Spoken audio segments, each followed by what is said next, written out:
कि ये जो गाय है इसको भी हम गाज़ियाबाद से उठा के लाए थे। और मतलब हैरानी की बात यह है कि इतनी भीड़ भरी सड़क, लोगों को इतना बड़ा जानवर भी नहीं दिखता है। ये देखिए, मैं दिखाता हूँ आपको, ये सारे ये जख्म देखिए, ये इसकी टांग तो तोड़ ही दी है, तो ये अपने दम पे खड़ी नहीं हो सकती है। तो इसको ये इस पे खड़ा करके इसका ट्रीटमेंट चल रहा है, क्योंकि ज़्यादा देर अगर ये बैठी रह जाएगी ना तो इसकी स्किन ना गलने लगेगी, क्योंकि जितना वेट होता है बॉडी का, अगर वो एक ही जगह रह गया, एक तो उसका डाइजेशन रुक जाएगा और उसकी स्किन गलने लगेगी। तो उसको इस पर दिन में 2-3 बार इस पर खड़ा किया जाता है, ताकि इसको थोड़ा सा बल भी मिले इसके पैरों को, और थोड़ा सा मतलब सेल्फ कॉन्फिडेंस आए इसको। नमस्कार, जैसे कि आप देख सकते हैं हम आए हुए हैं नोएडा के नंदी सेवा ट्रस्ट में, जहाँ पे बहुत सारे जानवर जैसे कि गाय और कुत्तों की बहुत ज़्यादा सेवा होती है। और यहाँ पे इंजर्ड जितने भी जानवर होते हैं वहाँ उनका ट्रीटमेंट किया जाता है। तो आइए देखते हैं उन जानवरों के बारे में जिनका कोई रखवाला नहीं है, जिनके रखवाले ये बनकर साबित हुए हैं कि ये दुनिया में बहुत बड़ा बदलाव ला सकते हैं। ये गाय के लिए बहुत हेल्दी हैं, डॉग्स के लिए हेल्दी हैं। ये 2-2 महीने, 1-1 महीने, 15-15 दिन के एक्सपायरी हैं। तो होलसेलर इनको बेचते नहीं हैं, और वो कुछ मानते भी हैं गौ माता को, तो हमें दे देते हैं विदाउट एनी कॉस्ट। तो कई लोग तो ऐसे हैं कि वो हमारी गाड़ी का डीजल का भी पैसा दे देते हैं और ये मटेरियल भी दे देते हैं। पेडिग्री है, लगभग हम लोग यहाँ पे 800 किलो पेडिग्री अपने आसपास के 250 डॉग्स को हम खिलाते हैं। तो ये पेडिग्री हमारी होती है, ये सारी पेडिग्री ही है। और बच्चों के लिए हॉर्लिक्स, बॉर्नवीटा, बछड़ों के लिए, डॉग्स के लिए।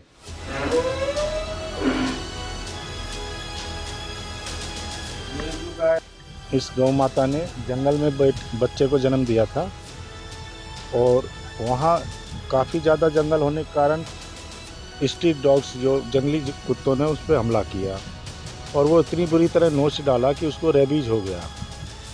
ये चूँकि उसे चाट रही थी, तो रेबीज के सिस्टम इसमें भी दिख रहे हैं।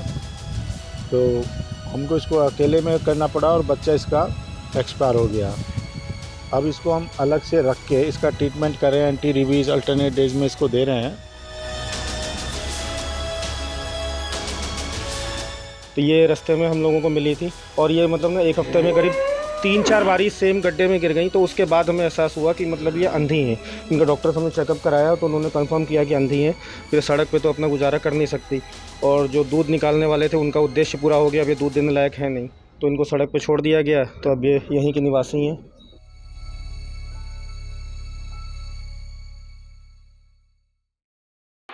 तो आपके डेली के पर्पस से हिसाब से कितने केसेस आ जाते होंगे एनिमल्स को? डॉग्स हो गए, काऊ हो गए, हिट एंड रन केसेस आते हैं, या किसी को बाइट कर लिया, वो कितने टोटल केस आ जाते हैं? मैम, केस तो अनगिनत होते हैं, लेकिन हमारी जितनी क्षमता है हम तो 2-4-5 केस ही देख पाते हैं। कि कहीं किसी कुत्ते पे किसी ने जानबूझ के गाड़ी चढ़ा दी, कहीं किसी गाय के ऊपर, भीड़ बड़ी सड़क है, तब भी पता नहीं कैसे गाड़ी चलती है कि ऐसी टक्कर मारते हैं कि गाय 10 मीटर, 20 मीटर, 50 मीटर रगड़ती हुई चली जाती है। उसके 3 पैर टूट जाते हैं, पैरों की हड्डियां बाहर आ जाती हैं, पसलियां टूट जाती हैं। तो हमारी जितनी क्षमता है हम दिन में 2-3-4 केस देख ही लेते हैं।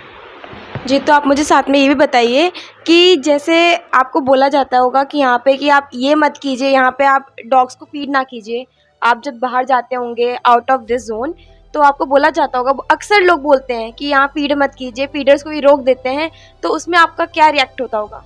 मैडम, उसमें रिएक्शन तो ये है कि उनको फिर कानूनी रूप से, अगर पहले तो प्रेम से समझाया जाता है कि अगर कुत्ते के पेट में या कोई भी जीव है, अगर उसके पेट में भोजन होगा, पानी होगा, तो वो एग्रेसिव नहीं होगा, किसी को परेशान नहीं करेगा। उसके पेट में खाना होगा, उसका पेट भरा हुआ, अपना कोना पकड़ के सोएगा।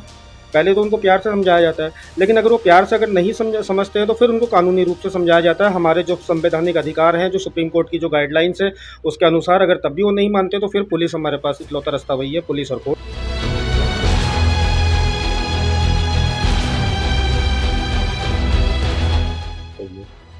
ज़्यादा से ज़्यादा लोगों को आना चाहिए, और कम से कम आदमी का ये टारगेट होना चाहिए कि 1 रोटी और 1 रुपया वो प्रतिदिन अपने नियर बाई गौशाला में ज़रूर देना चाहिए, तभी जाके हम इनके लिए कुछ कर पाएंगे।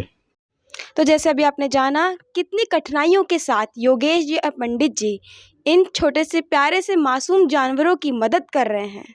इसी के साथ मैं आरुषि तोमर, कैमरा पर्सन तान्या के साथ, आइज़ोम्स, नोएडा।